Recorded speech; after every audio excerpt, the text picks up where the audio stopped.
नमस्कार, मैं हूं आरती सिंह रावत बालाजी मीडिया से और आज हम बात करने जा रहे हैं सफदरजंग हॉस्पिटल के डॉक्टर एसपी कटारिया जी से, जो यहां के कैंसर हेड है।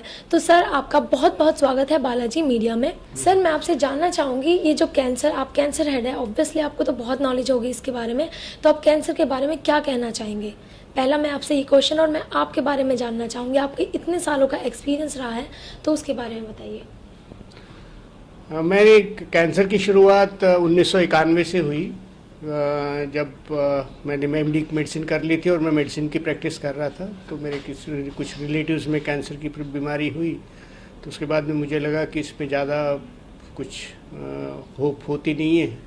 तो फिर मैंने all India institute of medical sciences join कर ली कैंसर की ट्रेनिंग के लिए। उसके बाद से मैं कैंसर में काम कर रहा हूँ पिछले 27 साल से। सर, मैं आपसे जानना चाहूँगी, ये जो मेल और फीमेल में जो कैंसर होता है, ये ज़्यादा किस में पाया जाता है, मेल्स में या फीमेल्स में, या दोनों में बराबर होता है?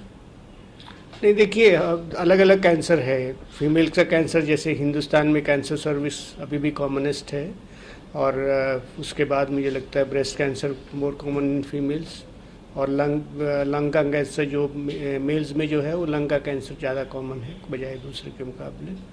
बाकी के कैंसर्स, आई थिंक बाकी के बॉडी सिस्टम्स के कैंसर ऑलमोस्ट थोड़ा बहुत ही फर्क रहता है, रिलेटिवली सेम फ्रीक्वेंसी में रहेगा। ओके। और सर, मैं एक बात और जानना चाहूँगी, मोस्ट प्रॉब्ली लोगों को आजकल पता ही है कैंसर का, ऐसे कौन से सिस्टम है जो कुछ ऐसे सिम्टम्स है जो बिल्कुल पता ही नहीं अब तक लोगों को कि कैंसर इससे हो सकता है?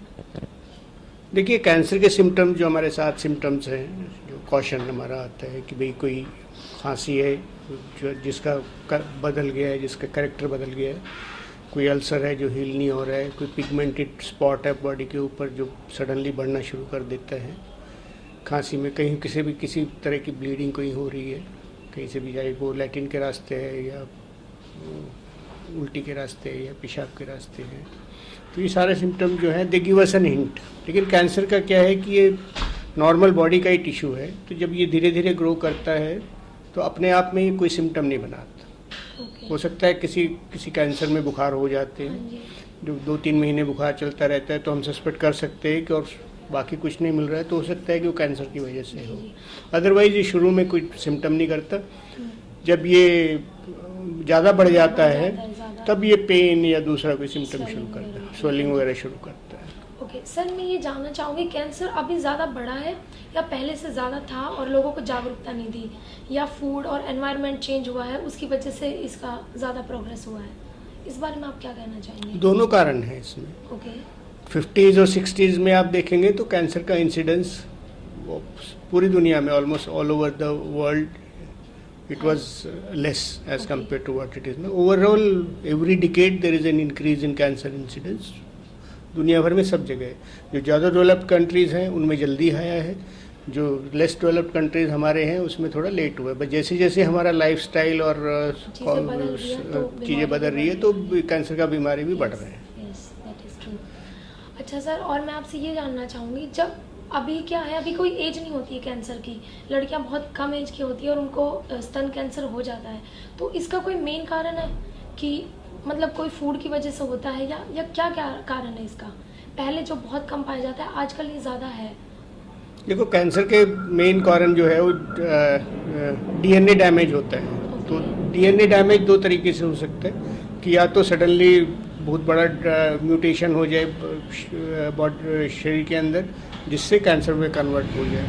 मोस्टली जो बच्चों वाले कैंसर होते हैं वो इसी टाइप के होते हैं कि या तो अपने आप ही हो जाता है या हमको पता नहीं कि भी वो कैसे बन गया, बट डीएनए डैमेज से म्यूटेशन हो गया हमारे क्रोमोसोम के अंदर। ये फैमिली में भी मदर पेरेंट्स से भी वर्टिकल ट्रांसमिशन हो सकता है इसका, कि भाई माँ बाप में अगर ज़्यादा रिस्क है कुछ कैंसर्स का तो बच्चों में भी ज़्यादा रिस्क बन जाता है।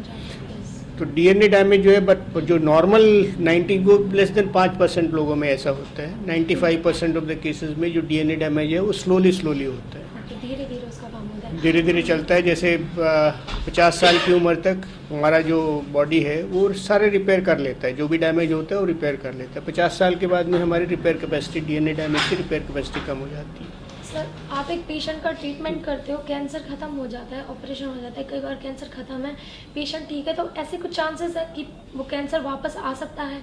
ऐसा होता है कुछ केसेस में?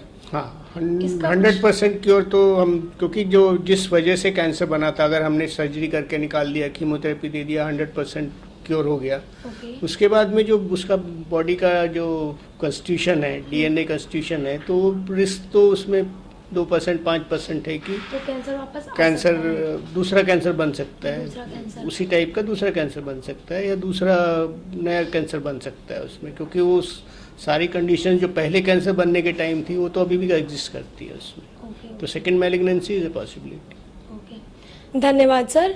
तो ये थे हमारे साथ सब जनरल हॉस्पिटल के डॉक्टर एसपी कटारिया जी, जो यहाँ के कैंसर हेड है।